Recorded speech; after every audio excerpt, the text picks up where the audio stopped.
Hello, what's going on guys? This is Kaishiro. Welcome back. So for our video today, we are going to cover top 5 meta decks of June 2023 OCG format.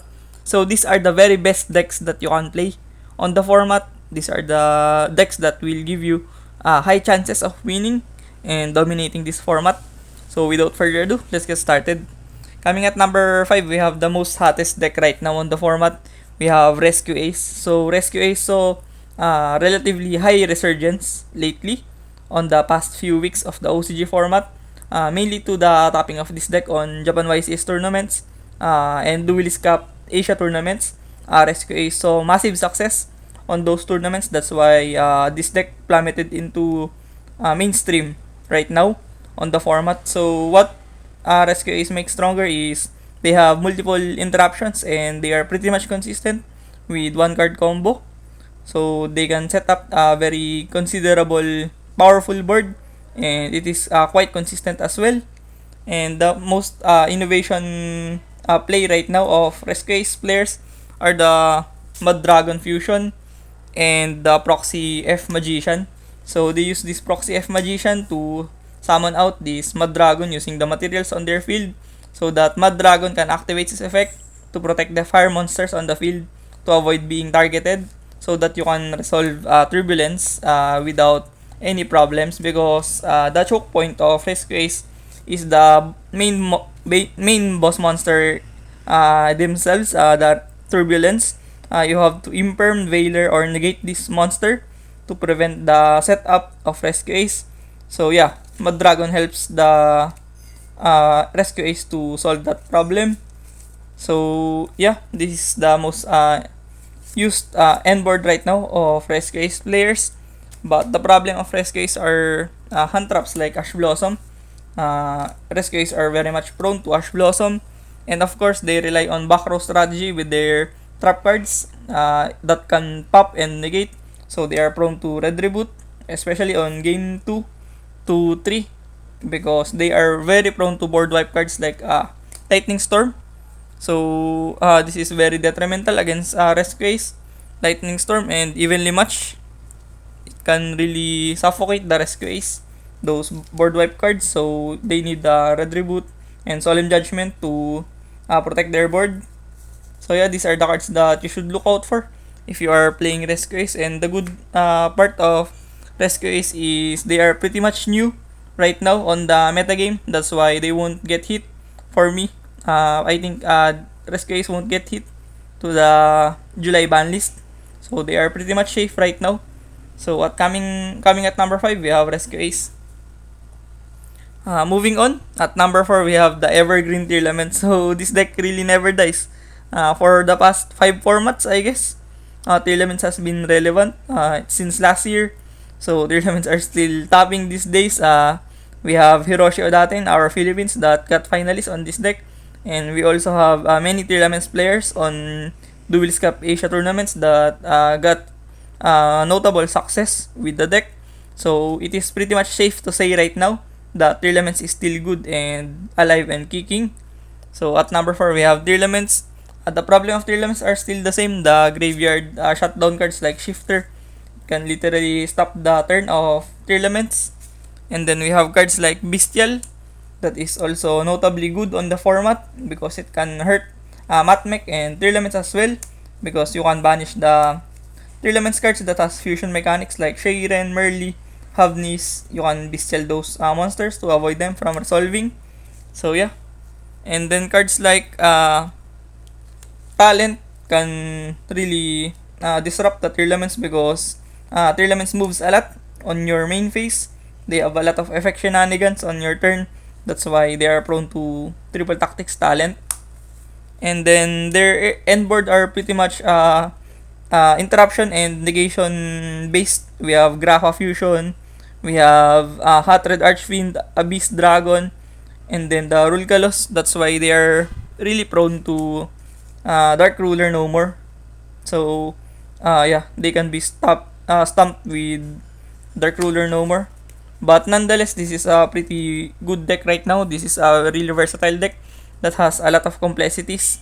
It can turn the tides of the game with just a single notable mill. of their Kelbeck and Agido and other good cards that can be milled on their strategy. So yeah, at number 4 we have Three Laments. And then coming at number 3 we have Matmech. So this deck saw the limelight when the Link 1 decode decode talker, I forgot the name of Link 1, that got released from the V-Jump. So that Link 1 of Cybers really helped the deck into success. They also have the innovation of Spirit package with Sakitama and Aratama that helps the deck to play around Maxi and be more consistent on their rank 4 plays. And Matmech has been quite reasonably good on the format because they are a very good mid-range deck. They have a lot of spaces on the main deck. They can fit in 15, 12, and even 18 sometimes hand traps and utility cards. So if a mid-range deck is viable and powerful on the format with a very diverse format that we have right now, so this balanced format is pretty much wide open for a lot of decks to compete and topple the format. So that's why Matmech is a relatively good deck to answer that kind of format, because you do have a lot of spaces to answer the many meta-relevant decks on the format. That's why I think mid-range decks can really be very good on a format where the format is balanced. So yeah, at number 3 we have Matmech. They have cards like Bestial, that like I've said earlier. Bestial are good to Matmech because you can banish the Sigma to prevent them from link climbing and doing their plays. And we also have the most popular hand trap right now, aside from Droll. We have DD Crow that can answer a lot of meta-relevant matchups like Matmech. And then we have Nibiru as well. It can stump the shenanigans of Matmech because they exceed to 5 summons normally. And then of course Maxi, because Maxi is a terrible card against Matmech. It can literally skip the turn of Matmech if they don't have plays around Maxi. And then the most notable one right now is the Phantasmi. Phantasmi saw resurgence on the format because of the many link-based decks that are running around. We have Matmech and even Salamangreat are doing good right now.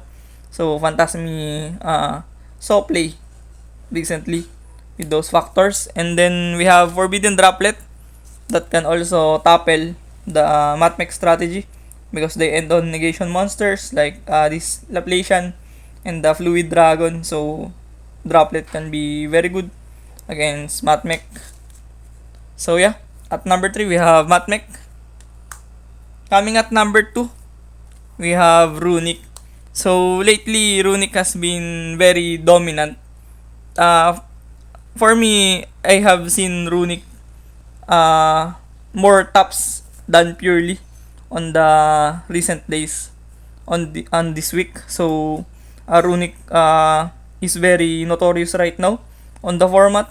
We have the innovation of Sales Ban on the Runic. They use Sales Ban to declare the Ama no Iwato on their field. Once Ama no Iwato is there and you use Sales Ban, the Ama no Iwato won't activate their effects on the end phase. So Ama no Iwato will stay on the field.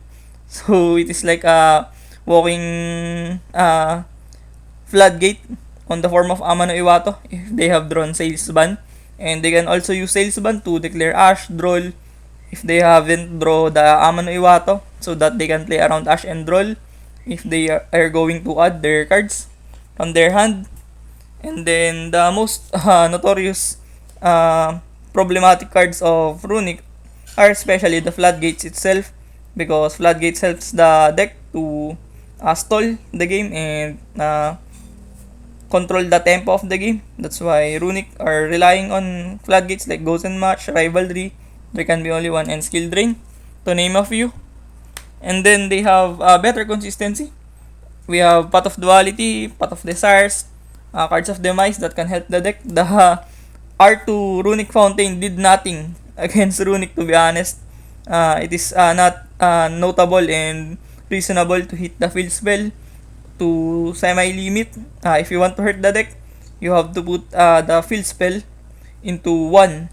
So yeah, they don't have that hit on Runic, because they can just nullify the inconsistency with playing more pot cards like Desires and Duality, and they have Demise also.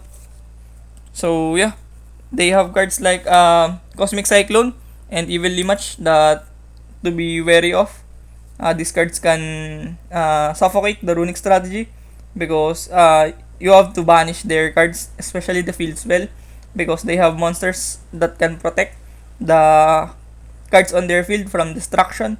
That's why you need Cosmic Cyclone and Evilly Match to banish those cards. So yeah, at number 2 we have Runic. But for me, to be honest, I think Runic is the better deck on the format compared to Purely, because the format revolves around many decks, and many players are not respecting Runic enough for me. They don't side that much back row removals, spot removals like Cosmic Cyclone. They take for granted this Runic deck. So that's why if you want to surprise many players right now in the format and you want to be successful, you have to play Runic, on my own opinion. So coming at number 1, we have Purely. So yeah, marginally and statistically, Purely is still the better deck right now in the format due to their what do you call this, consistency and overall tops on the format. We have better and more wider number of Purely on the format. That's why it is still considered as the best deck on the format over than any other decks here. So cards like Ghost Ogre and Imperm, so Resurgence on the format to stop the Purely. You can Ogre their field spell if they're still running it, and their continuous spell, you can use Ogre to topple that, and you have Imperm to imperm their monsters like this Purely Lily and the Purely. So yeah, these hand traps are very valuable against Purely to stop them from snowballing the game, because gets a commanding lead, it is a game over, to be honest. You have to respect Purely as much as possible, because this is the best deck and it can literally snowball out of control. And then you have cards like Dimensional Barrier to instigate the XYZ summoning mechanic of Purely to stop them from playing the game. And cards like Kurikara are doing good right now against Purely, because you can use Kurikara to out their X-Purlinor in the field, because Purely players are ditching their field spell right now for consistency issues and more space for hand traps. That's why Kurikara and Kaiju are better right now on Purely than before, because they don't have that much play around against this type of cards. And of course, Droll and Lockbird, of course, Droll is very good on Purely because they add 4 card advantages of 10. That's why Droll is very impactful against Purely. So these are the cards that you should watch out for if you're playing Purely. So at number 1, we have Purely. So short recap, at number 5, we have Rescue Ace. At number 4, we have Trillaments. At number 3, we have Matmech. At number 2, we have Runic. And at number 1, we have Purely. So these are the top 5 best decks of the meta right now on June. If I'm going to have a top 6 on this tier list, it's going to be Super Heavy Samurai. It is going to be a biased opinion, but I don't see Super Heavy Samurai that much on our country. We don't have a lot of Super Heavy Samurai players. That's why I don't rate this deck that high, because I don't see it day to day, and I have no clues if this deck is really good on the format by macro scale. So yeah, I don't rate this deck that much, but nonetheless, this is a relatively powerful deck and a good deck right now. That's why I rate this deck as a top 6 best deck on this meta game. So that's all, guys. Thank you for watching, and hit the subscribe button if you're not yet subscribed, and hit the notification button if you want to get updated on this kind of contents, and like the video if you like this kind of content. So thank you for watching. See you on the next one. Peace. Fighting ways to get away, to see you again, see you again.